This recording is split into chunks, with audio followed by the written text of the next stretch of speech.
Afraid to fart. Okie dokie. We'll start again. Invite Atom slash. Invite. Welcome to TikTok Live. Live MT tool close new button. So, I think what I have to do is I have to say hello. That would be a good start, wouldn't it? Hello again. Now, today we'll have a new way of working, which is hopefully going to mean I can answer your questions or connect and dialogue with you about the things that you want to share with me. Invite Atom slash. Invite. Welcome to TikTok Live. 8 new messages. Welcome to Invite. Invite Atom. We're noted. Darius Popa Job. Live Center. Image. All right. Image. Post of image. 5 Gunye. Dexter joined. Hello. Cherries. Ribbon. Joined. Hello, Joshua Walls hello. joined. Live Center. Button. Hello, hello. Image. Right, so when you... 5 Gunye dotless INS. Gunlapinas 25D. 5 Gunye. 5 Gunye dot. 5 Gunye. 5 Gunye dot. Position indicator feather. Headphones. Joined. Hello, position indicator feather headphones. Dexter flag of England. Comment I farted. Well done, Dexter. You know you're not alone. You're part of the Fearless Farters family. 50s. When I pin the comments that come up the top. Okay, cool. So I just need to make sure I stay near the top then. Okay, so what we're going to do, we're going to play a game today, peeps. Fearless Farters Famalam, hello, hello. And if you're new to this and you are still #afraid to fart, right, but hang on a sec, let me just get you. Is that going to work? Trying to put you in a position that means I don't have to hang on to the phone for too much. And I can tap easy. It's a bit far away. Oh, flip. Oh, you're going to fall. Got you on a funny little stand, standing on a box. You ever stood on a box before? You are now. Right. Sophia Brown Hart. Bow and arrow. Spark. Send rose times 1. Okay. So, we're playing a new game today. Can you say happy birthday, Bella Tucker? Happy birthday, Bella Tucker. We're going to play a new game today. And that's going to be... Can you say happy birthday, Bella Tucker? I did, yeah. Hello, happy birthday, Bella Tucker. We're going to talk to you... And I'm gonna switch the voice off for a minute. So voiceover off. Right, now the voice is off. So all I'm gonna do today, I feel like I've done a week's work already. That was incredible. I've got an amazing moderator. I really, really want to thank her. And my voiceover, what's her name? And my voiceover, it's N, capital N, or something like that. I'm assuming it's a Japanese character. I'll have to get you to explain to me when we chat about it, actually. So I'll call you capital N for now.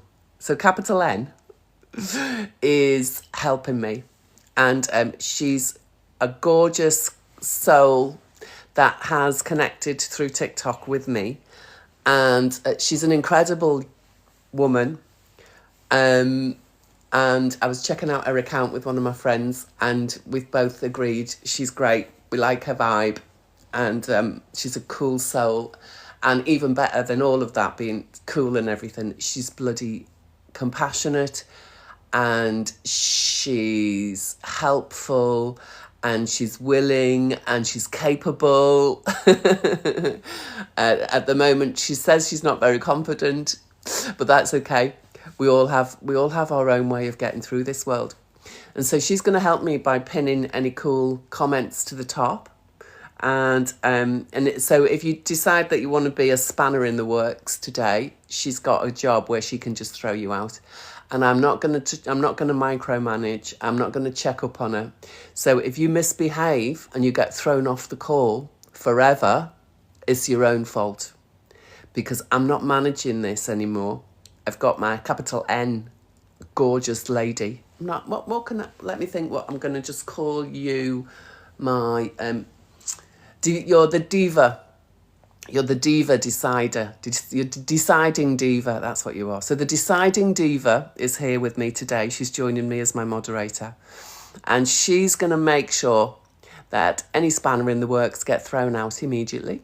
And she's also going to make sure that if you've got really good questions or really good things to say, that I actually get to see them, or don't get to see anything.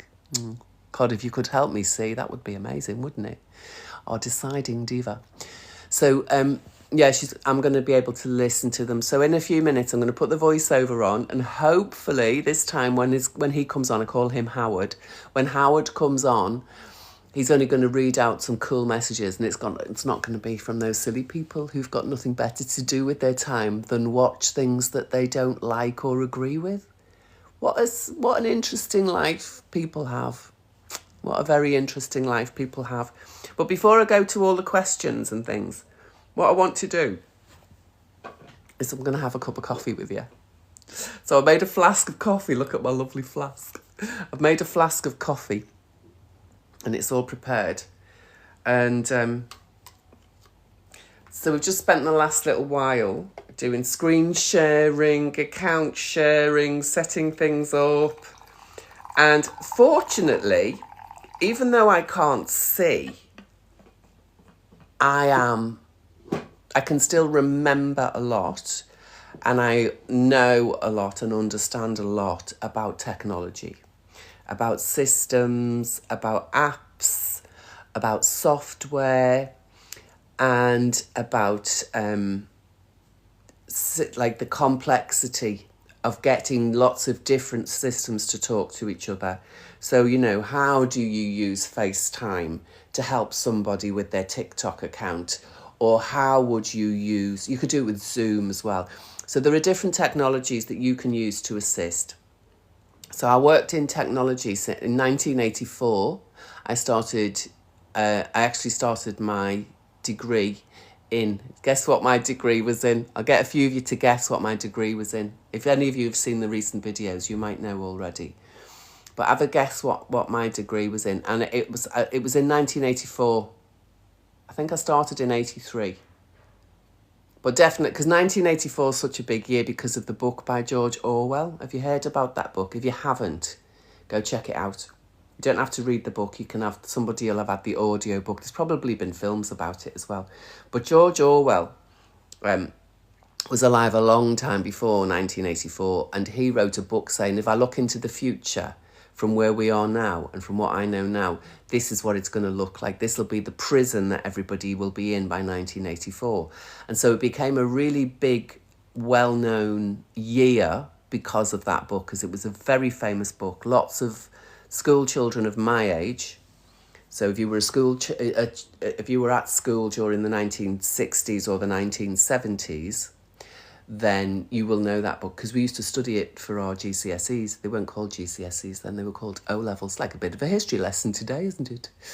So, so in 1984, I was studying. Have a few of you have guessed? About a few of you have had a guess, have you? So I studied. Wait till you hear this. You're not going to believe me. Well, you are going to believe me, but you're going to be very impressed or very jealous or think, ooh. And this is because I found it easy, by the way. There were no other subjects at school that I found very easy, but I did with mathematics. I know. Can you believe it? I found maths really easy because I like patterns and I like programs and I like systems, and I really, really, I have this automatic mind that gets patterns. I'm always seeking patterns. I understand patterns. I want to know about them. I can see where they don't work, especially when you're trying to bring different patterns and programs together. I can see why they won't communicate with each other. And I don't even know how I do it, but I just know. And I can explain it to you. And it just always seems to be right. But if you asked me about grammar or punctuation or history or economics or any of those kinds of things, I haven't got a clue. Not interested either. When it comes to patterns and things, I'm really interested. So my degree was in pure mathematics, statistics and computer science. That was my degree. Pure mathematics, statistics, and computer science. It's like 3 subjects all in one, but it's because they all work together really well. So since 1984, I have done so many different jobs, a huge number of jobs, working as a programmer, working as an analyst, working as a DBA, which is called a database administrator. So, like with Oracle and different softwares. I've worked for IBM. I've worked for lots of banks. I've worked in insurance. I've worked in, I said IBM, different technologies and software houses. I've worked in banking. I've worked in finance operations. I've worked in medical systems. I've done quite a lot. I worked for Bupa for quite a long time. I worked at, one of my favourite jobs was Thompson's Holidays. It's now called TUI. So I worked in Thompson's for quite a few years. And I've worked at Betfair Online Gambling. I know, all over the place. But it means that I understand the patterns that all of these different business types need to operate. I understand the patterns needed to operate correctly and well. And I can really, really see very quickly that's not going to work. You need to do this, this, this, and this to make that work. Or we need to scrap all of that and start again. So that's all appropriate with technology, right? That's what I did for 40 years. And then obviously in the recent decade, it's been more about website development, marketing strategies, connecting into websites. So how do you have a website that sells things, that books appointments, that interacts with the users well, so that the users get the services and the products that they want, and the business owners get the services and things that they need. So I've got this huge history with all that technology. And then I've done help desk work as well, where you go around and troubleshoot. If somebody has a problem with their computer, you go and sit with them and you say, okay, what is it you're trying to do? And then what's going wrong? What happens when you try to do that? What are the problems that you're having? One of the most frequent solutions, and you will all know this, you all know the most frequent solution. The most frequent solution is switch it off, wait a minute, go and have a cup of tea or a fag or whatever you want, and then switch it back on again. And then magically, lots of the problems have gone away. So you do a restart. It's like you clean it all out and you start again. So switch it off and switch it on again is usually, the most effective solution to many tech problems when you're dealing with the users. But the step before the users is really where my work was. So I used to work with the development, the really, proper geeky programmers. I mean, I've worked with people who they couldn't string 2 words together, but within a week, they've got your computer acting like the most sophisticated piece of technology on the planet. Like the people who program AI can't speak like AI. I did a little bit of AI work as well. That was also in the 1980s. Did you know AI existed in the 1980s? It did. I was working on it. We were doing language modelling and lots of different stuff. So I've got all this brilliant knowledge. And so I really love it when I'm with somebody and we have something to do or they have something to do, and either I'm interested in them as a person and making them happy, or I'm interested in the project that they're doing. And so I'm enthusiastic and I want to help. And I can really guide people through, well, let's try this and let's try that. And is there anything that says this? And is there a way that we can do that? And explaining how all the different pieces of the puzzle, all the patterns, all the different patterns of the puzzle, how to bring them all together so that they work effectively. Now, what I'm realising at the moment, because I'm redefining how, what am I redefining? The way I exchange energy on this planet, in this world. Some of you might call that, how do you get paid? But to me, it's an energy exchange. So how can I make sure that I'm receiving enough nourishment and everything else that I need off this planet, and I'm giving enough that I'm supporting anybody and everybody around me in a way that we mutually benefit, Mutual benefit. That's what I'm all about. Mutual benefit. And I realised, because in the last 20 years, as well as doing all that technology work, I also became a yoga teacher.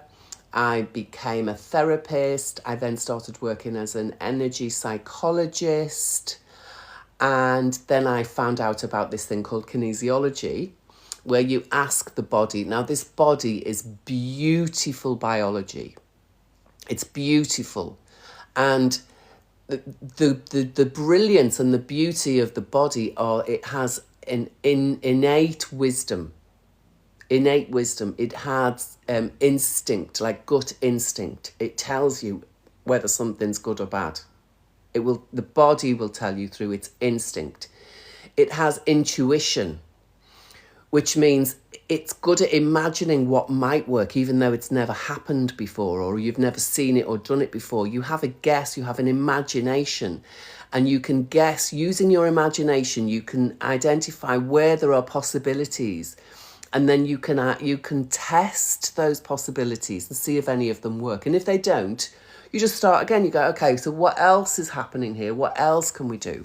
So there's all these, and there's the 3 words that begin with I that are the most important thing that we all need to do more.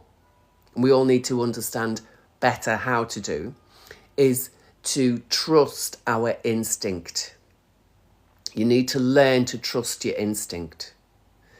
You need to understand that your intuition is brilliant. It's magic. It's like a mystical faculty that you have, a mystical talent or skill that you have. And that with your intuition and with your instinct, you also have this innate wisdom body. So the innate wisdom body is the fact that this physical body that we've got here is connected to lots of different magic as well, mystical, magical things. If you like religion, if you're into religion, call it the Holy Spirit, or concepts like that around the spirit itself is part of that same magic. And it's like a field that I'm in where there's lots of information in the field. Some of the information is good for me, some of it isn't. Some of the information is useful to me, some of it isn't.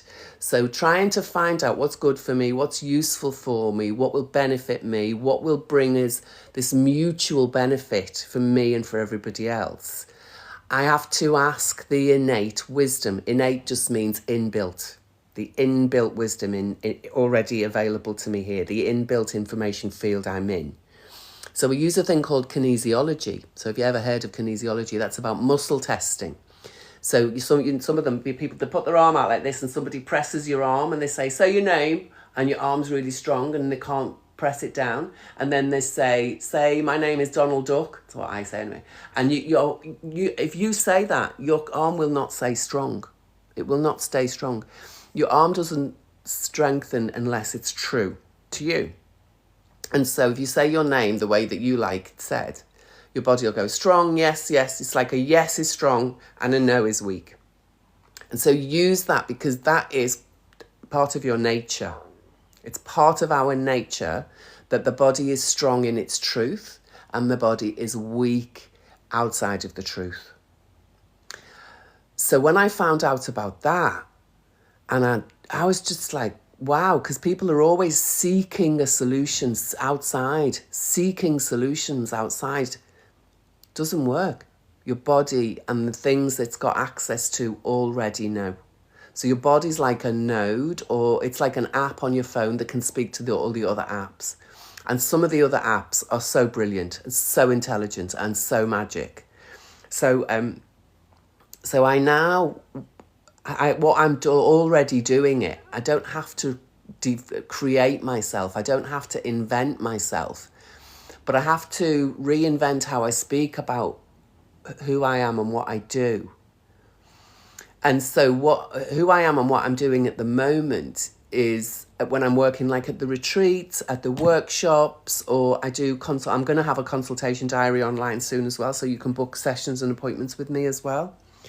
So when I'm doing the work, the mutually beneficial work that I do, I help you connect into your wisdom field and find your own intuition, using your own imagination, your own beauty, and your instinct, your magical animal instinct, your gut instinct, your heart instinct, using all of that to help you to feel better, really. Because why are we seeking? Because we don't feel well enough, clever enough, successful enough, fulfilled enough. We don't feel something enough, which is why we seek.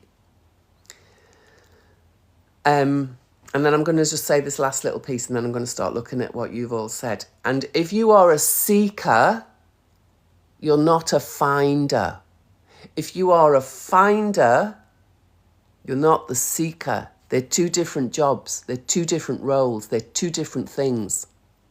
So while we're seeking the solution, seeking the answers, seeking the way to be better, seeking the way to feel better, seeking the way to feel fulfilled, seeking the way to feel joy, seeking the way to feel more cheerful, seeking the way to feel more accepting, seeking the way to feel more empowered, to feel stronger, to feel more centered, to feel confident. Because that's how, at the end of all of that, what comes is this natural confidence. Then all the answers are available to you. So we have to switch from being the seeker to being the finder. And that's what I do. I help people to find what they're looking for. It's not always what they think they want, by the way, because I've got a lot of what I was looking for because I've gone blind. I was looking for clarity about who I am and what I do. In my blindness, I found a lot of the things that I was seeking when I had vision. So we have to switch from being a seeker to being a finder. And that's what I do. And the first job of all of this is to help to get your nervous system back into a regulated state. Because when our nervous system isn't regulated, when the nervous system is dysregulated, it means you can be really anxious, you can be depressed. It means if you've got symptoms like ADHD or any sort of mental processing, mental ability disorders, then the nervous system is dysregulated. Because the mental processes and the neurology, the cells in the brain, are part of the nervous system. The nervous system is the brain, it's the information that runs up and down the spine, it's all of the sensitivity, like your fingertips feel things and send the signal of what they're feeling into the brain. So that, like if you're feeling something warm, your brain registers it's warm because the information travels through your nervous system. Yeah? So nervous system regulation is number one, is rule number one. Let's get nervous system. If your nervous system isn't regulated, we can't even get started. We can't even get started because you're constantly trying to rebalance.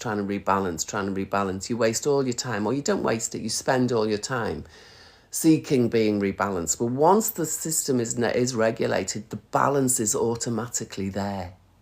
You find it. So, now I've gone on for ages, haven't I? Let me just see if we can go to some questions. Oh, my coffee's very good. It's not too sweet today. I do like it sweet, though. Okay, let's see. I need to go to the top. Oh, I see something. Is that pinned? Oh, I'm excited. Come on, Howard. Voiceover on TikTok. What a thoughtful and intelligent take. I love it. Oh, cool. Thank you. What a thoughtful and intelligent. Live room pin close. But 40s. Pinned. Jacob 2 circling hearts. Live center. Button. Image. Where are we? Pinned. 31s. Black star joined. What a thoughtful and intelligent take. Live room pin closed. 26s. Live room pin. Live room pin closed. Live room pin. Live room pin closed. What inspired you to do TikTok? Oh, great question. Oh, and I know the answer to this one. I don't always know the answer, but I make it up. I use my imagination, and often, and my intuition will tell me if I'm right or not, Well, it doesn't always tell me if I'm right, but it will. If I'm wrong, if I'm making stuff up and it's not right, my intuition will go no, and my instinct will be going no, shut up now. You have to admit you don't know, but I do know the answer to this one. So what inspired me to come onto TikTok was I'd never considered TikTok before. I was, as a social media person, I started off on LinkedIn because I was I was in the tech crew, in the tech tribe. And so LinkedIn was my very first social media platform. And it was worky stuff. And I had a lot of good friends at work. So it was chit-chatty as well. It was social. And then when did I start? Facebook, when I was living in India. I started going on Facebook because I was meeting a lot of people in India that weren't on LinkedIn and they wanted to stay in touch. And I've never been good at emails. And because I was travelling around so much around the world, having text and stuff like that wasn't easy. And WhatsApp didn't exist then. So Facebook was a really good way to stay connected with people. When I was away from England, I could stay connected to all the people in England that were interested in knowing about me. And then when I went blind when would that have been? That was in 2023. That was kind of when it happened. So yeah, 2022, 2023, I went blind. And I'd been using Facebook a lot. I'd gone on to Instagram, but wasn't really big on Instagram. And what other social media I'm on? On YouTube I've done. So I've had lots of businesses and lots of websites. So I've used the social media for that. But TikTok was the newest of them all. And I'd seen some brilliant TikTok videos and some great, viral stuff that had come out of TikTok. But I'd never, ever been interested in it because I was only really half-heartedly interested in social media anyway. It was a means to an end to me. I wasn't really interested in it for its own sake. I used it in business and I used it like a postcard to send to people when I was travelling. And to stay in touch with the people, like writing letters. So I was using it in that way. But then when I went blind, I couldn't use Facebook anymore. And I didn't even have Howard, the voice on my phone. I didn't have, the woman on my phone is called Geraldine. I didn't have Howard on my phone and I didn't have Geraldine on my computer, which is the same software with just different voices. So I didn't know how to use the tech at all. And I just gave up. I just literally switched off my computer and my phone for about a year. I didn't use them. I was really, really depressed. I think I cried for a year, possibly more. And I was seeking the way to stop the blindness getting worse because it came on very suddenly, but then it kept getting more and more and more. It's like the world was becoming invisible to me. So then it was this time last year, I started finding the voice software easier to, it took me ages because I don't like being blind. And because I don't like being blind and I don't want to be blind, I didn't want to start using the blind people software because that felt like I'd given in. And it felt like I was accepting defeat. That's what it felt like. So there was a part of me that really refused to accept defeat.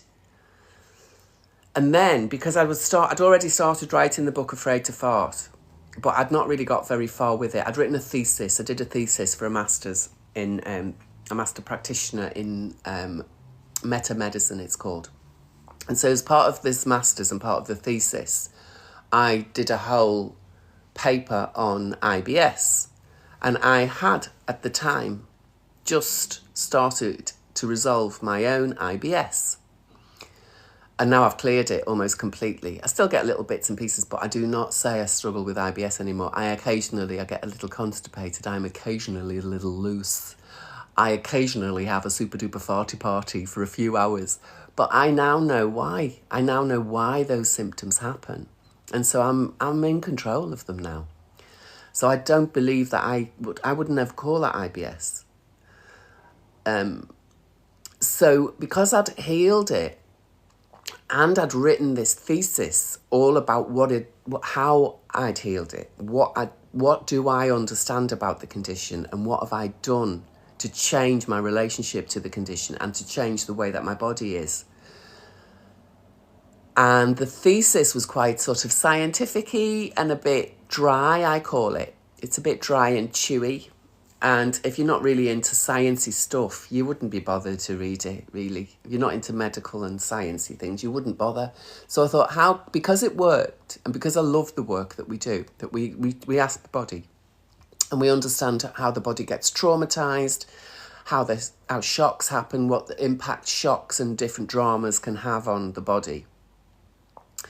I wanted to work with people to help reduce the amount of illness and disease processes that happen in people's bodies because we don't understand what's going on. So I want people to understand your symptoms are the language of your body.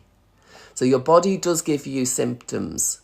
Before the big, massive, painful ones, you get clues, you get instinctive knowings, you get intuition knowings, and the body shows you things. But because the outside world says something different, we think we have to ignore the inner signals. But because we ignore the inner signals, they get louder and louder. And those inner signals are symptoms.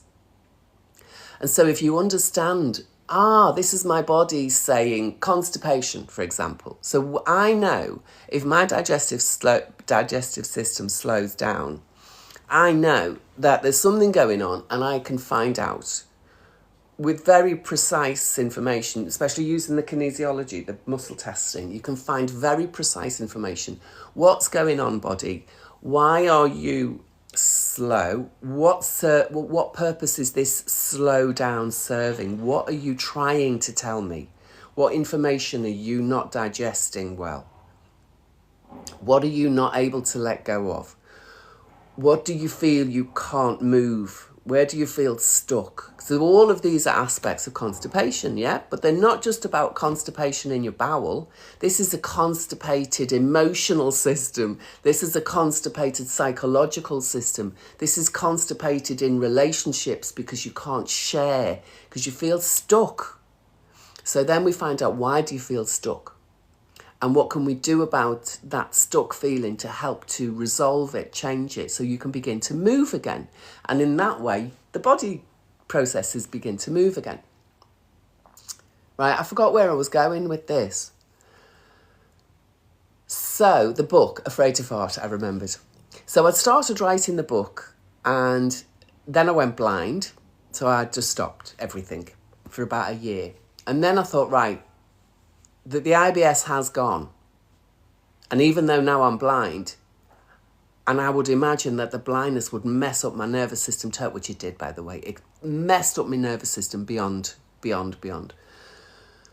And yet the IBS didn't come back massively. And when you look at what creates IBS, I thought, my God, this blindness and the panic and the stuckness and the trapped feeling and the hating being blind and all of that, how come my digestive system is coping so well when I'm in this shit soup state of awful, horrible hating being blind? And full of fear, because when you can't, if you put a blindfold on, or if I put you in a dark room, you don't want to move. Your body actually wants to stay still in the dark because you can't see anything. You might hurt yourself. It's very, very simple. This body likes to move around, and because it can see, it knows where it's moving. And because it knows where it's moving, it's got the confidence and the ability to move. But if you want to freeze someone, if you want to stop someone from moving, put them in pitch black. Put them in pitch black. In a pitch black room, or blindfold them. And the body does not want to move. So you're stuck, your body is stuck because it doesn't know where to go and what to do. So it was really it was a bit of an aha moment that I've really helped my whole self to understand what the symptoms of IBS mean. So much so that even now, when I'm in this really bad state of blindness and stuckness and fear, my digestive system actually still behaves okay. It was like a bit of a miracle, really. And that was, and one of my good friends, Cheryl, she said, stop being a selfish bitch, Marion, and share this with people. A lot of people have got IBS. A lot of people don't know what you know. So you want to share it. Stop being mean.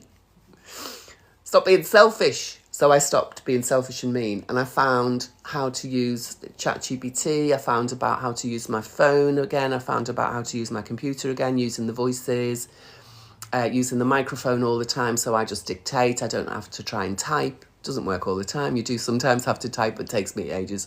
So let me show you what I do when I'm typing. So this is my lovely computer. So for me to type, right, I have to go like this and have the keys there. So some of the keys, like the J, I can find the J because it's got a little knob on it. And underneath that's got the N and the M. And so I sort of know those. But literally, this is how I type. I type like this. So as you can see, it's completely frying my poor brain here with the screen and the computer. So I don't like typing. So I need to dictate. So I found the microphone. I found how to dictate. I started using ChatGPT and I started to talk to it about I put the thesis into ChatGPT as one of the chats. I said, right, this is my thesis. I'm going to write a book. And the book is going to be my life story about the bits of my life that show how the program, the pattern of IBS has grown in this body. And then how I've used what I know to change that pattern so that it's not here anymore. So I got ChatGPT to understand all the schools that I'd been to, all the teachers that I'd loved the work of. I'd also do trauma work. I've been a trauma-informed therapist since, when did I do the trauma work? In 2017, 18. I went and studied, and I did 3-4 years of like really deep trauma-informed work. So I really understand so much more now about all of these processes. And so then when my friend Cheryl said, stop being the selfish bitch, go and get that book written. And I got myself onto ChatGPT and I got myself onto all of the reading softwares, and ChatGPT reads to you as well. Then it was like, okay, so slowly I learned how to, so using the voice memos on an iPhone is really good for transcribing. So I can speak for half an hour as a voice memo, and then it gives me a text file with all the text in, so I could speak a chapter, and then I could paste that into ChatGPT and say, right, this is going to be chapter 7, and then just check how it flows through all the different chapters. So I did that, and it took me from probably, it was, when did I actually start doing the ChatGPT stuff? So it would have been last year, Christmas. Not the one just gone, the Christmas before. It was around that time. And it took me until August or July. So I had all the content and I'd done it within a month. I'd actually created, it was an 18 chapter book, but each chapter was massive.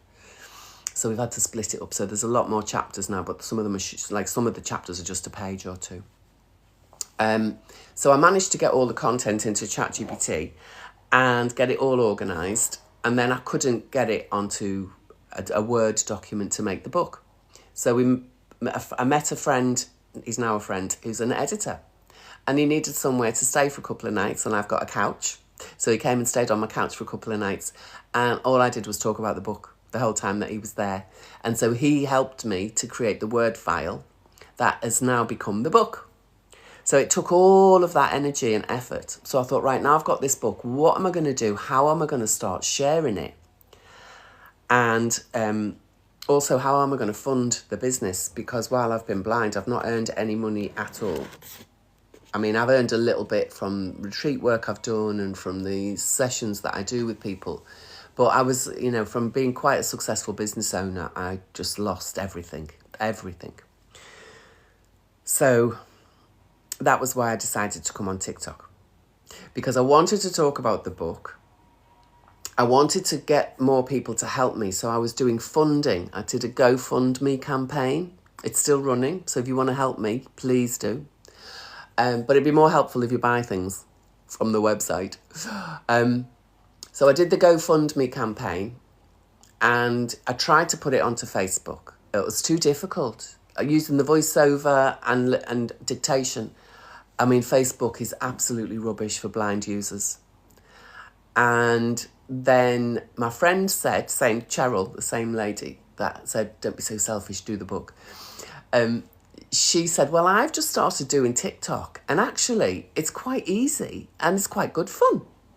And I said, oh, TikTok, really? I'd never even thought about it, because I was convinced that Facebook was going to be it, LinkedIn and YouTube, they were going to be all I needed, and a bit of Instagram. That was all I needed, because that's what I knew.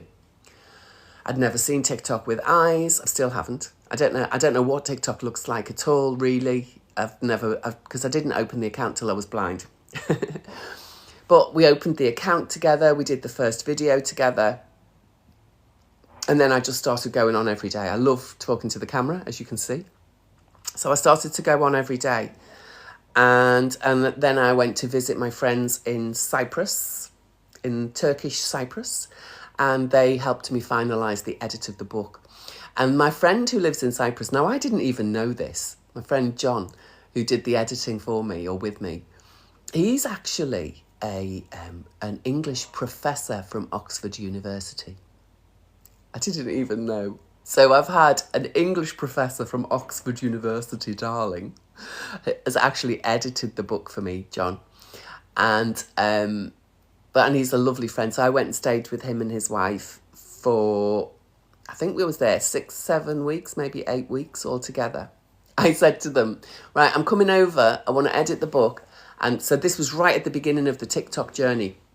I'm coming over. I want to edit my book. And I'm going to buy a one-way ticket. And when we finish the book, I'll buy the return ticket and come home. Or if it takes ages and you've had enough of me, just tell me to fuck off and I'll buy my ticket and I'll come home, right? So we agreed that would work. And it did. And it kind of coincided. I think they'd just about had enough of me by the time we finished the book. So it all worked out perfectly. And in that time in Cyprus was where everything started on TikTok to just started working.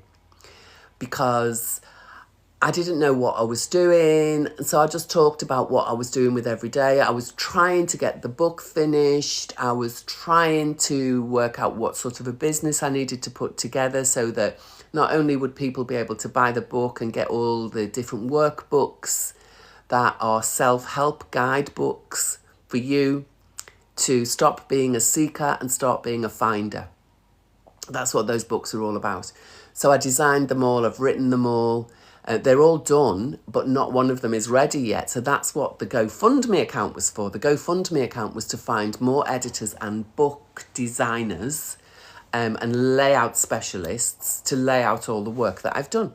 So basically, I've got loads of text files that need to be laid out so that they look like a book. And with TikTok, what happened was, because people just immediately engaged with me and asked me questions and gave me comments and support, and we had a really good laugh. It was like an instant friendship with me and you. And if you were around right at the beginning, you'll know this because I'm honest. Even if I try to make things up, I'm not very good. If it's a story and it's a little bit of I can't not tell the truth that finds its way out of my mouth, which is a bit of a shame sometimes because sometimes you need to, be a bit gentle with the truth. My mouth isn't very good at gentle with the truth. Sometimes it is. But because I'm so honest and because I don't care and because I can't see when people are being awful, so it meant that my TikTok journey felt really safe and clean.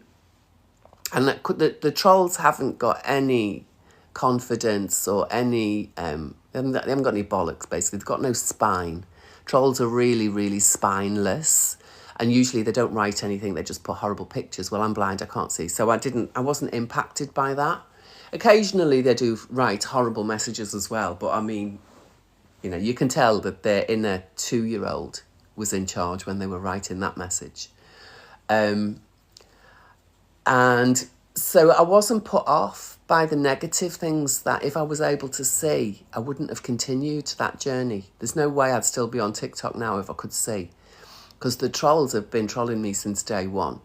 And I've just been able to just ignore them from day one, really, because I can't see what they do. And as I say, they're all spineless. I mean, not one of them would ever want to have a face-to-face conversation with me and actually say what they say on here. So I'm the opposite, because I'll have a face-to-face conversation with anybody and I'll say exactly what I want to say, regardless if it's TikTok or Facebook or my website or here in person. I don't care. Honesty is really important to me. Kindness is very important as well. And kindness, yeah, if you can get kindness and honesty working together, it's a really lovely combination. It's not always easy, but it's a really lovely combination. So bloody hell, that was an autobiography in itself, wasn't it? We should transcribe. That'll be my next book. My autobiography about how did you join TikTok. Oh, cool. Right, let's go back to these comments. Lander Fagotna joined. Flag of Ireland. Shady Nope. flag of Look, Ireland. it's gone Comment back high. to the top. Let me do it. Voiceover off. So I have to spin. Oh, there's lots of messages. Voiceover off. Gracie Monkey covering mouth. White heart. Joined. Okay. 19 new messages. William followed the live creator. Struan. Moderator. 白い星 Struan. Moderator. 白い星 Caben. Cyril Muted Hossi. said underscore Smith 1 for 1 minute. Oh, sorry. I was talking. I missed it because I was talking. Moderator. Vera 67 verse joined. Nope. Flag of Ireland. Shady Oh, flag of it's Ireland. done it again. Comment high. Page 37 of 39. Page 36 of 39. Grace X joined. Grace X joined. Joined. Grace X. MCFFF. Lixon joined. Lola joined. Alicia. Flag of Ireland. Flag of Ireland. Hi. Ami Bubble. Joined. Grace X. MCF. Lola joined. I love you so much. Oh, thank you for loving me so much. Faye like the live. Becky. I love you so much. Live room pit 48. Yeah, it's gone again. Hang on. I've got to go back to the Voice top of over the off. list. So it's isn't it interesting, because you're all there going, oh, it's easy, I can do this. All right. So are you pinner? What did I call you? The deciding diva, the decisive diva. Oh, you're pinning for me. Thank you for doing this. We'll just do a few more and then we'll go, because we must have been on for ages so far. Voiceover on. TikTok. Pinned. There we go. 42s. 41s. Oops. Pinned. 38s. Live room pin close. Button. Live room pin. Live room pin. Live room pin. If you don't mind me asking, how did you end up blind? Oh, so this is a very sensitive story. So, it started in 2008, 2007, 2008. And, I mean, it started a little bit before then, but the serious symptoms didn't start until then. So in 2007, I think it was, I was living in India. I stayed in India for 2 years and I studied yoga. I did loads of stuff. And halfway through the trip to India, I'd been there for a year and I had to come back to the UK to reapply for my visa so that I could go back again and continue with the studies I was doing, because I wanted to stay longer. Now, when I came back to the UK, I realised that it was a long time since I'd had any holiday jobs. So I'd travelled all over the world. I've been all over South America, I've been all over Africa, and, well, not all over Africa, but plenty. And, also not all over, actually, just, I've been a few places in South America. See, I can't lie. I've been a few places in South America and I've been a few places in Africa. And I always believed that if I didn't go and have the holiday treatment, the pre-holiday treatment, that it would be bad for me. That you should go. It's a really good thing to do. I always believed it, and I travelled a lot. So I'd been to a lot of travel clinics and had pricks, I now call them. So I'd had my holiday pricks. Anyway, I came back, got my visa, had a round of holiday pricks, and within a week, I started getting double vision. When I first got back to India, I was really ill, like really, really ill. All my breathing was weird. It was like a really bad chest infection and a sinus infection. And then there was all this swelling, and the swelling around my eyes was massive, and I had this double vision thing happening because my left eye was being pushed around, so it couldn't, the eyeballs couldn't align properly. And I was going, I was seeing I went to see a few doctors in India, and they were giving me antibiotics and all. And I've never taken antibiotics really. I've kind of always known they weren't good. They make you feel so bad. And I went to see some natural healers, and nobody could tell me what was going on with my eyes. Nobody understood. But I hadn't mentioned to anybody about the pricks because you just assume that's, it's a good thing to do. But now I understand. Double tap to close. Mohammed Wasim invites you to co-host. So, Mohammed, no. That's all I'll say. And if you send another request, I'll block Afraid you. to fart. We'll block you from the call, Mohammed. So, once is okay, and the answer is no. You've asked once, and the answer's no. So you take that answer, or we'll block you. So, So because this double vision thing had happened just after the pricks, and I'd not realised at the time, then when I actually started to go blind, which was another 14 years later, I started to do really deep medical case history of mine. And I was working with a lady who is she's a really high-level nurse. She teaches nurses and she trains nurses now. And she helped me to get all my medical records together so that we could put my medical progression together. And there were 3 autoimmune diagnoses that I'd been given by a GP in the UK over the years. 3 times they'd said, oh, you've got a thyroid condition. Then they changed the thyroid condition to a different name, but a different autoimmune disease. So 2 different autoimmune things. And then this is called thyroid eye disease, another autoimmune thing. And every single autoimmune diagnosis... Double tap to close. Mafia_Universal invites you to co-host. So stop doing that. The answer's no. Stop it. So each of those 3 diagnoses... Each of those 3 diagnoses was within a month of having had a holiday prick. So 3 times I got autoimmune diagnoses after 3 pricks. Hepatitis, typhoid, polio, tetanus. There's about 6, I believe, that are regularly given. So we don't know which one, or maybe it was because they gave you them all at once and you just poison your system 6 times more than you should, really. And then you have a booster as well. So those 6 turn into 12 over a month period or so. Yeah, so that's the fact of my medical history. They are facts about my medical history. People who work in the medical world, so I imagine the people who are trying to join now have got some medical background and they want to disagree with me. Well, anybody that wants to disagree with the facts about my medical records can fuck off, basically. Thank you very much. Let's get on with the messages. All right.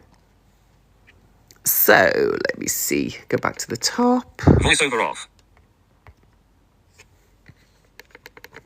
Oh, this is a good Vlog go. TikTok. Afraid to fart. Curtis 11 theatre masks representing the performing arts. Speaking silhouette head. Pinned. 52s. So tell me. Pinned. Pinned. 53s. Live room pin close. Button. Has it put you off all vaccines and THR future? Yeah. It's put me off even going to a doctor, to be honest. Because the doctors don't know what they're doing. And I don't mean that like they're dumb. I mean, they don't realise that part of where their training isn't full of information. It's given its instruction. You do as you're told. Do as you're told because we've always done it this way. Do as you're told because we've always done it this way. Which means that you don't do critical thinking. It means you don't ask questions. So a GP isn't going to question the General Medical Council. That's wrong to me, because everybody can make mistakes. And if somebody in authority tells you that you are not allowed to ask questions, that to me, that just removes all authority, removes all trust. Does that make sense? Yeah. Oh, it's jumped again. Tony Whale, comment you're so cool. Thank you, Tony Whale. I'm glad I tapped on that one. I love this. It's great because nobody's talking like nonsense. It's great. Well, no, I'm talking plenty, but Voiceover off. it's my choice. Oh, it's still there. Oh, very good. Voiceover on. Pin this PLS. Did you used to live on the Wirral, and if you did, what school did you go to? Oh, yeah, I did. Oh, that's a great story. Oh, that's a really cool one. Yeah, I did used to live on the Wirral. I was Afraid to born... fart. I was... Live will end in 0500. Oh, no. Capture underscore well underscore title. Image. Right, hang on a Voiceover minute. off.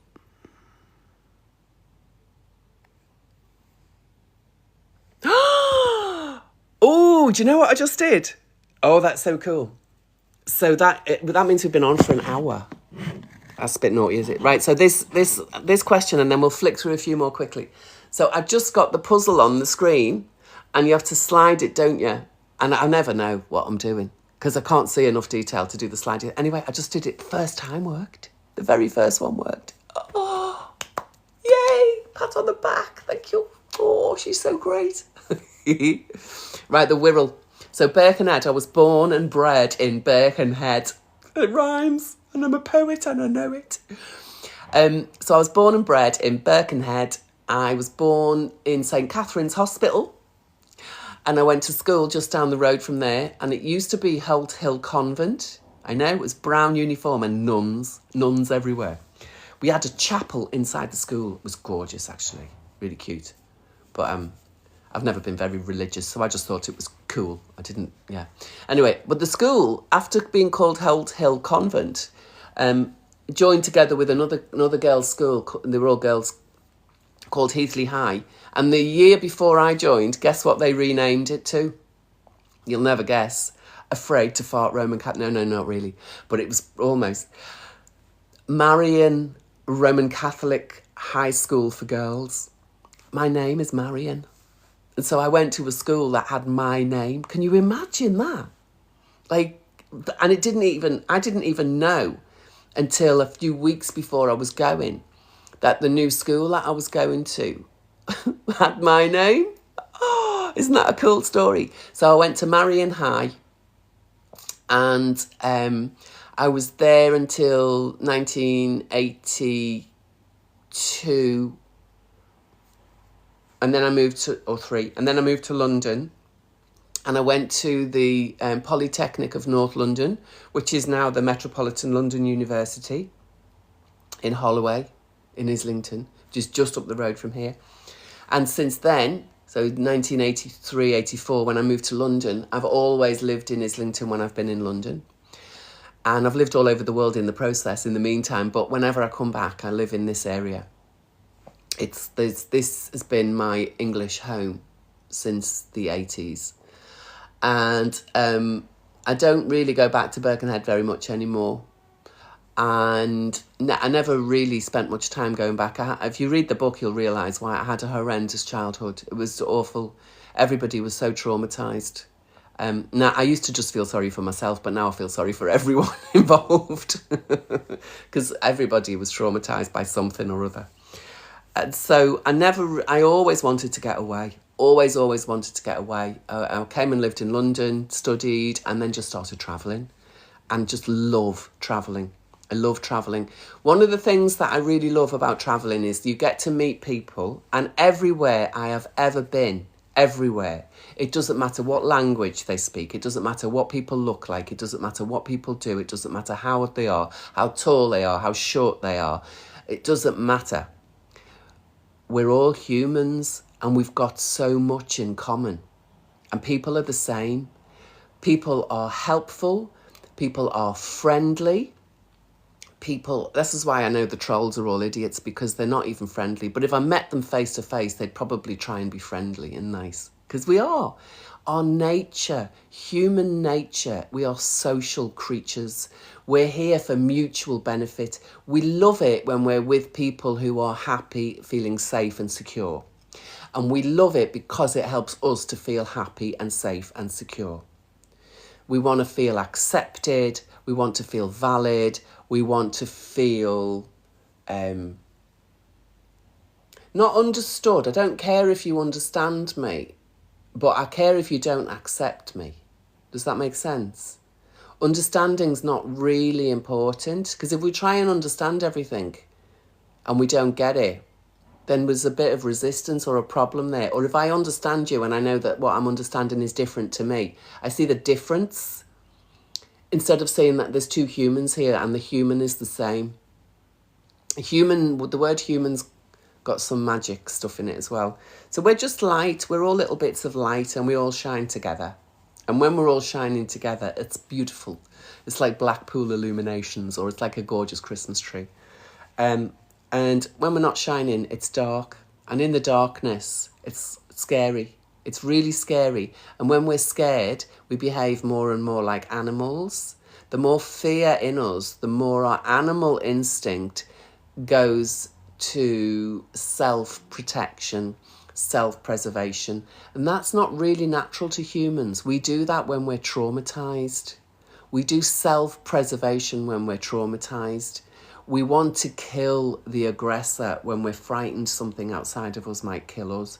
But if we didn't think anything was ever going to harm us, and we knew that everything around us supported us, even if it disagreed with us, it allowed us to have a different opinion, a different way of being. If we knew that, we'd all feel really safe and there'd be far less trauma, far less pain and suffering around, and much more acceptance and much more community, a vibe where we all get on with each other.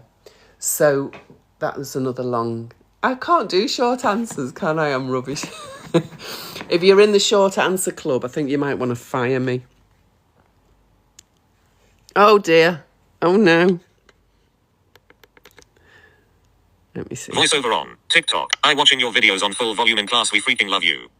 You're watching in full volume. Is the teacher watching as well? Is the teacher not upset with you? Live room pin close. But I watching your videos on full volume. Live room pin more. Adrian shopping trolley. Joined. Ghost up. Live center. Oh, look. Voiceover off.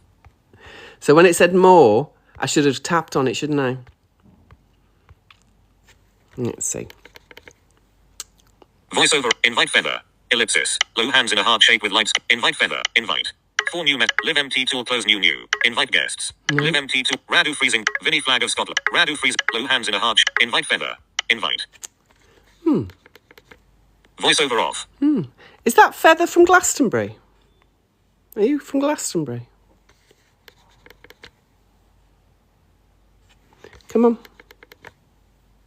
Voiceover on TikTok. Afraid. What was your favorite place you have visited in the world? X. Ooh. Favourite place I visited in the world?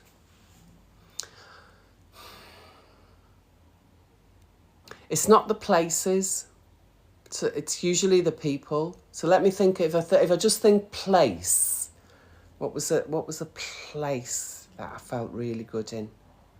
I think my favourite place is... Oh, it's impossible. Okay, every time I go to say one, I think, oh, well, no, but there was that place. Oh, and then there was that place. Because it's the people in the place. It's not the place itself. It's the people in the place. One of my favourite places, actually, this is true. It was the first time I left Europe and I went to Jamaica.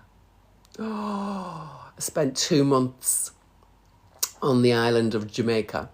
And there was a friend of mine, Jonathan, who was living in the UK. He was born here, but he had loads of family. His parents were living over there. They lived, I'll tell you where it was. If you're in Jamaica, or if you know Jamaica, you might know this. So we were in Kingston. I went to stay with Jonathan because he'd moved back over there and after uni. And so I was staying with Jonathan's family in their house. And the house was just off the Red Hills Road near the Sunshine Supermarket. Do you know where I mean? If you're in Jamaica and if you're in Kingston and you're anywhere near the Red Hills Road and you're anywhere near the Sunshine Supermarket, oh, that was where I went. That was my very first trip abroad outside of Europe. Until then, I'd been... So when did I go to Jamaica? That was in about 86 or 87. So before then, I'd been around Europe a little bit. I'd been to Spain and France and Italy. I'd been to Yugoslavia, which doesn't even exist anymore. I'd been to Greece. I'd been to, quite a few places around Europe. And then, Jamaica was my very first trip away from Europe. And it was just phenomenal. So firstly, because I was staying with a family. So it was really, really cool. And then Jonathan is my age, and we used to go clubbing and dancing, and it was just absolutely amazing. So I had a really great social life with him. And then another friend of his came Double over. tap to close. Afraid to... Double tap to close. Mohammed Wasim invites you to co-host. Mohammed Wasim. No. No. So annoying. I mean, why do you think I would invite Afraid to you? fart. What you got that's so special, Mohammed? If you put a special message in, if you type a comment and it's good and I'm interested in talking to you, then my friend will pin it for me and we'll think about it, Mohammed. But if you're not going to put any comments in and you just want your 5 minutes of fame, there you've had it. I've said your name a couple of times. That means you're famous now because a famous person said your name. So then Melanie, his friend, came from Nottingham. Actually, she's from Nottingham. Diva. What are you called? The decision diva. Yeah, this is my friend from Nottingham. So she came over, and then me and her just went travelling around the whole island. We went to Negril, we went to Montego Bay, we went to Ocherius and the falls, what are they called? Oh, what are they called? The waterfalls? Gorgeous. I can't remember the name of the falls. That's really weird. I've remembered that for years. Anyway, it'll come to me. So we just did this island travelling thing. And Melanie is beautiful, beautiful woman. Gorgeous, slim, tall. And she had a little baby as well, a little mixed race baby. Lovely little, gorgeous little thing, Kai. And so the two of us went travelling all around the island for about a month and just had the best time. And stayed with a guy called Ricky Ricketts on Green Island, and his wife Josie. She was Irish. His wife Josie was Irish. These were friends. So my boyfriend at the time had a Jamaican friend called Ricky, and Ricky Ricketts was Ricky's dad. And so we went and stayed with Ricky Ricketts and his mum Josie. They were brilliant. I loved it. So yeah, I think if that would be the one that made the biggest impression, because it was the first time that I was in a non-European place. And the difference between Western Europe then, it's a bit different now, and going into what was called a third world country, the contrast was huge. Interestingly now, it's all become a bit of a mishmash. Everywhere's the bloody third world in my eyes these days. Everywhere. Yeah, that was a good question. Oh, I love it when we can get good questions. Oh. Thomas joined. Expand speaking bar. No. Come on. Say hi. Play the game. Share the live. Thomas joined. Hi. 10 new messages. Live MT tool close new. Double tap to close. Shukran, 07 invites you to co-host. Whoever this silly person Shukran, 01. Checkbox unchecked. Don't show for 10 minutes. Moderator. 白い星 Caben. Lanky Larry joined. is. Lanky Larry. That could have been me. That's what I used to get called, Lanky Lizzie.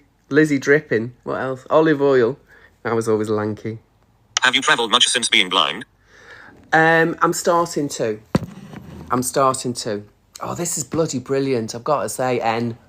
Oh, sister. This is amazing. I'm loving this. So, what was that? Have I travelled much since being blind? It stopped. I mean, I didn't leave the house for the first year. I rarely left the house. I mean, I'd I've even gone days without food in the house and things because I can't go out on my own. I do a little bit more now, but what I do now, interestingly, travelling is easy now. So if I fly anywhere, and just need to make sure I get to the airport, and sometimes they'll put you in a wheelchair. I don't fucking like wheelchairs though. But they'll put you in a wheelchair and they'll just put you on the plane. Get you on the plane. Somebody does it. You don't have to do nothing. All you do is you turn up, you go, got my ticket, I've got my passport and I've got my bag. And they go, okay, whoosh, and they put you on the plane. On the tube, arrive at the tube station and they say, where do you need to get to? And I say, I need to get to Waterloo. Okay, great. So go and get on this tube, and they put me on a tube and somebody takes me off. And then, so did you see the video with Kevin the other day? Kevin was a tube assistant at London Bridge. That's where he works, at London Bridge. So going on the tube is really easy, but I have to get to the tube station. Now, luckily for me, my tube station is, I walk up one main road, round the corner, and it's there. So it's not too tricky. But I get massive panic attacks when I'm outside. Like, huge panic attacks when I'm outside on the street. And there's traffic and there's a lot of people. And I live in central London. So there's usually traffic and lots of people. So the travelling that I've done since I went blind, I went to Cyprus and stayed with my friends to edit the book. I've been to Morocco a couple of times because we do retreats in Morocco. So I've continued to work at the retreats. We've got one in November this year. If anybody wants to come, it's brilliant. It's brilliant. We've still got quite a few places because it's not till November, but I need to know soon. We've got a retreat in the Isle of Wight on April the 17th. I've got a workshop, that's in London. So yeah, I have done a bit of travelling. Where else have I been? Oh, I spent some time in Toulouse with a lovely friend in France. She's a shaman and a healer. And she's just a gorgeous woman. And I made my drum. Let me show you my drum. Oh, wait till you see this. Oops. Where is it? Here it is. So my drum is called Mata Hari. Mata Hari means blessed mother. Or something like that. Look how beautiful that is. I made it. Can you see how gorgeous she is? Ooh. Isn't she lovely? Listen. Ooh. Isn't that gorgeous?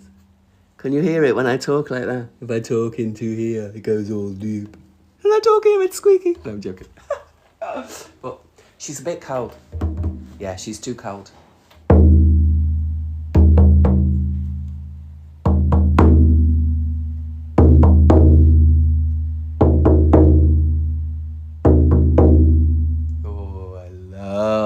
She's a bit cold. So I made this in Toulouse in France with my friend Brigitte, the shaman. Isn't she gorgeous? It's just beautiful. And it's a white bison. The skin is bison skin. But I was a bit naughty and I was a bit impatient. And when I strung her up and I did all this lace in here, I didn't pull it tight enough, which is why she's a bit giggle. But I've used a donga. It's just a hairband. Look at that. Homemade donga. And it's attached. And this is elk. The skin of the attachment is elk. And the skin of the face is buffalo. Because the buffalo and the elk are friends, you see. So I thought I'd keep them friends on the drum together. She's lovely. So I went to France to make that. Where else have I been? So yeah, I've started, but yeah, for the first year, I really didn't leave the house unless somebody came inside the house, helped me to get ready and find everything I needed to go out, and then took me out.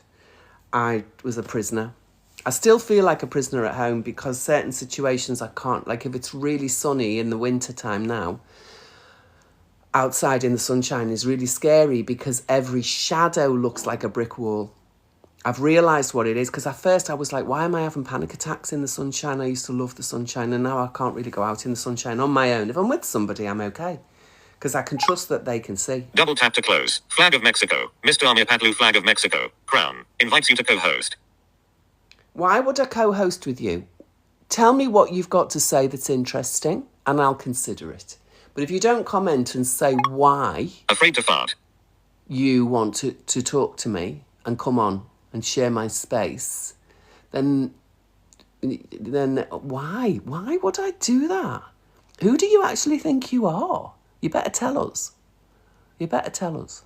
Oh, are you the one with all the diamonds? Because me and my deciding diva, we'd like some diamonds, wouldn't we, babe? So if you can bring us diamonds, tell her. And you just put it in the comments and she'll be able to sort you out. We'll be able to sort the shit from the gold. The shit from the diamonds.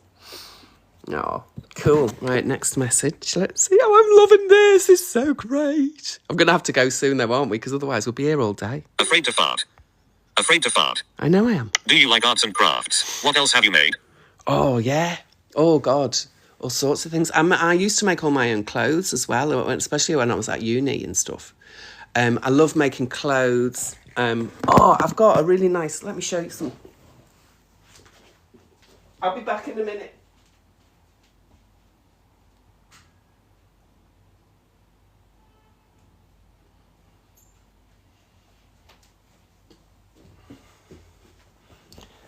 I'm back. I'm going to show you something that I made. Oops. So I'll push you back here. So just make sure that you don't fall over, because that could happen very easily. I made this. Let me put it on and show you.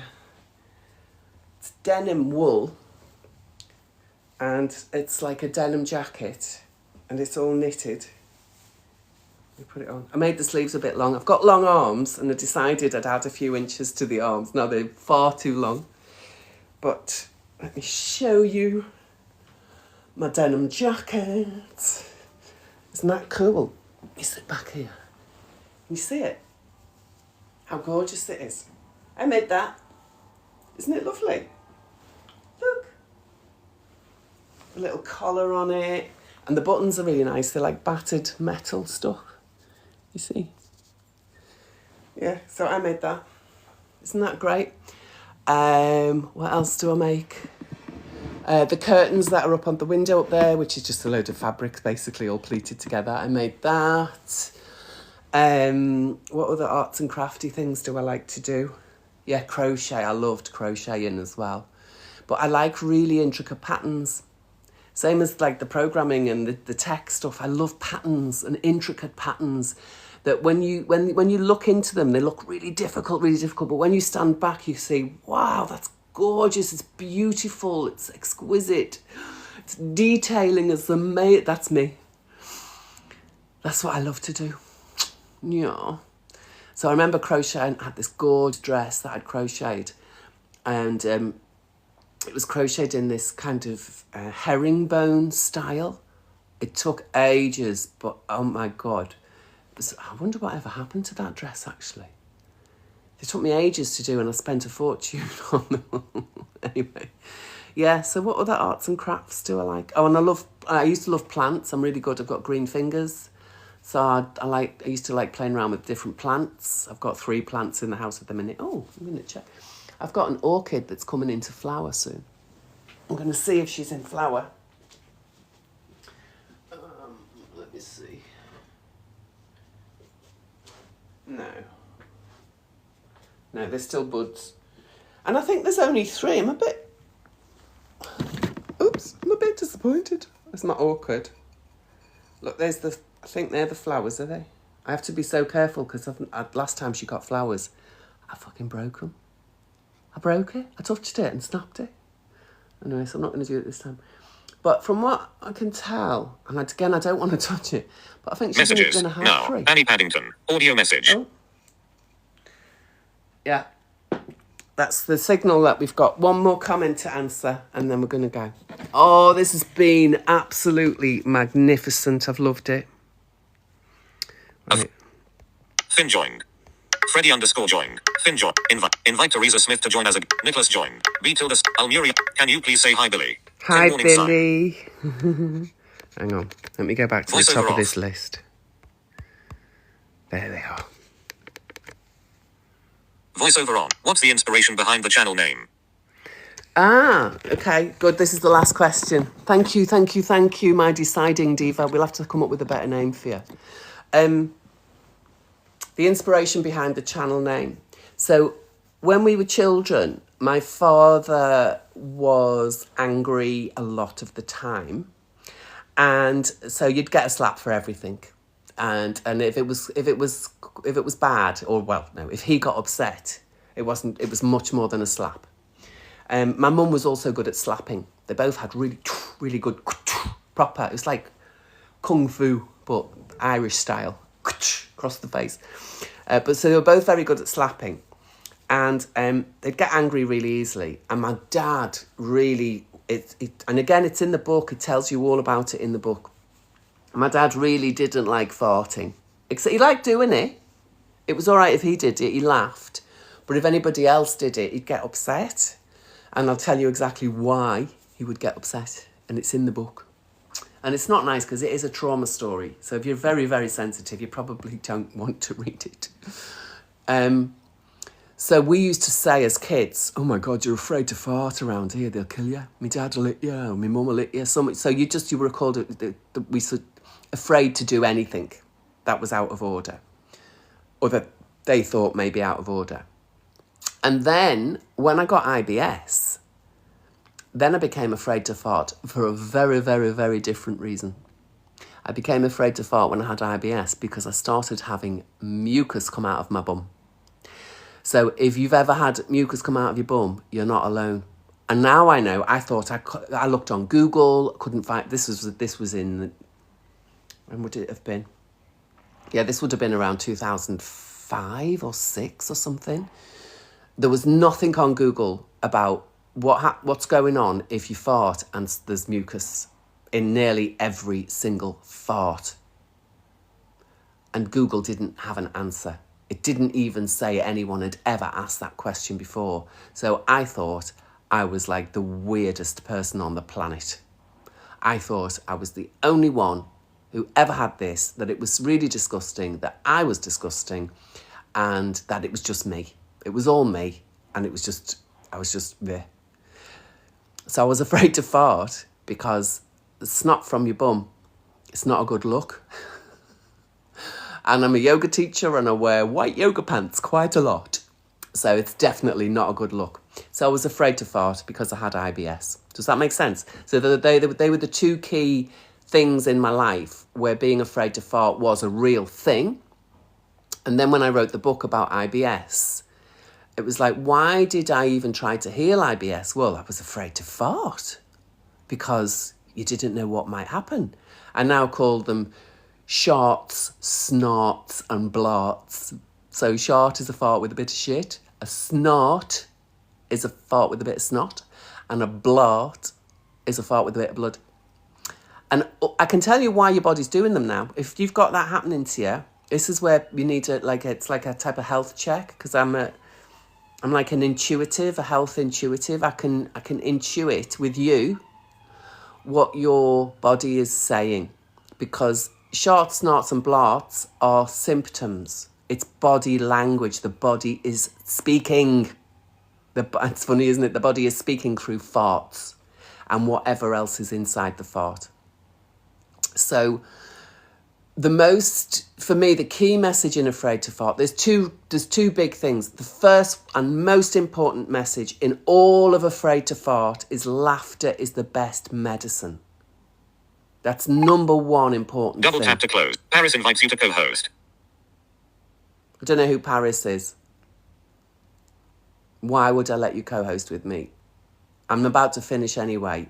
And if you were listening to me, you wouldn't have sent that invitation. Afraid to So fart. if you're not listening to me, why the fuck would Messages. I invite now. you to Paula come? Henley. Hi, lovely. Was good to chat Oh, yesterday. dear. Notification. Message.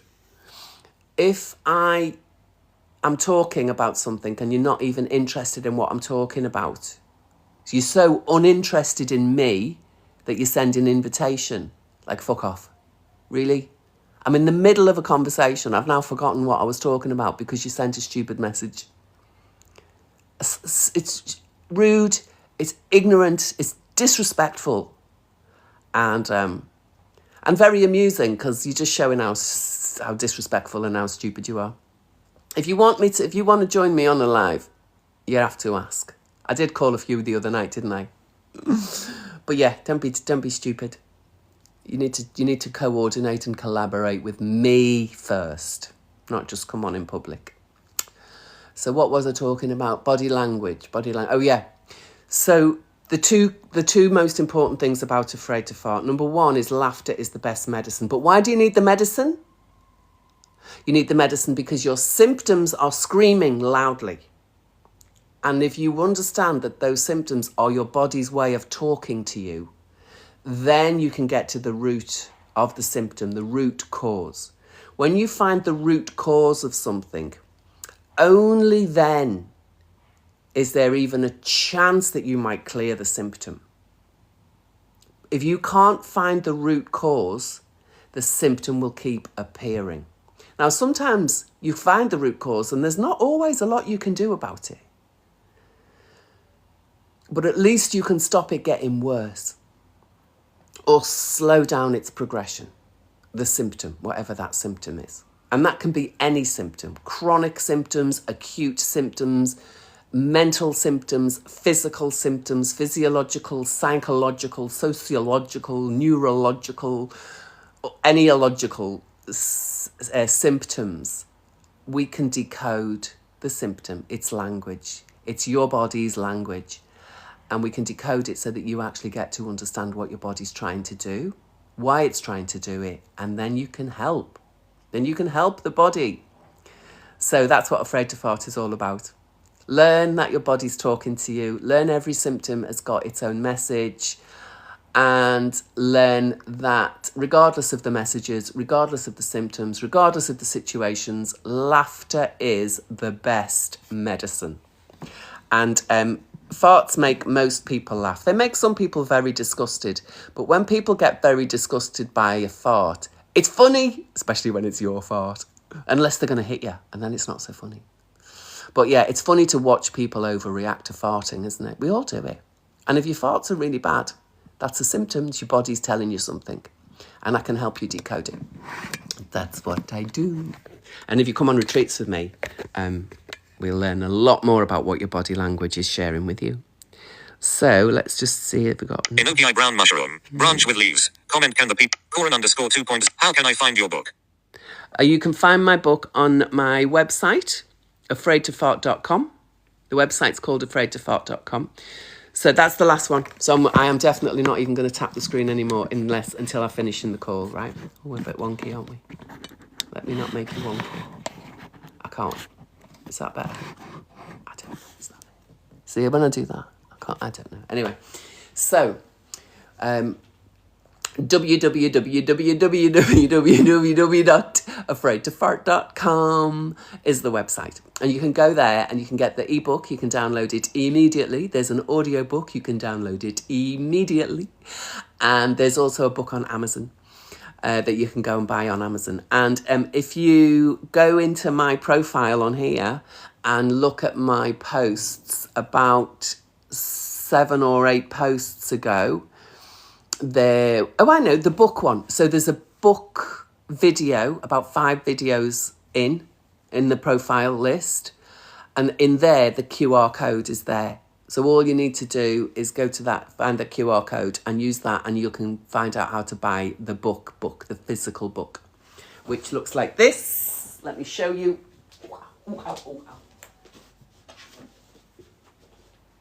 I've got a little hip injury at the minute. I've got a very sore leg. And I know what it is, because I used kinesiology. I said, why is my leg hurting sometimes? And told me. Anyway, so look at this, it's full of words. It's got pictures in and words. It's full of magical stuff. It's my story. It tells you a little about me. It tells you a lot about me, actually.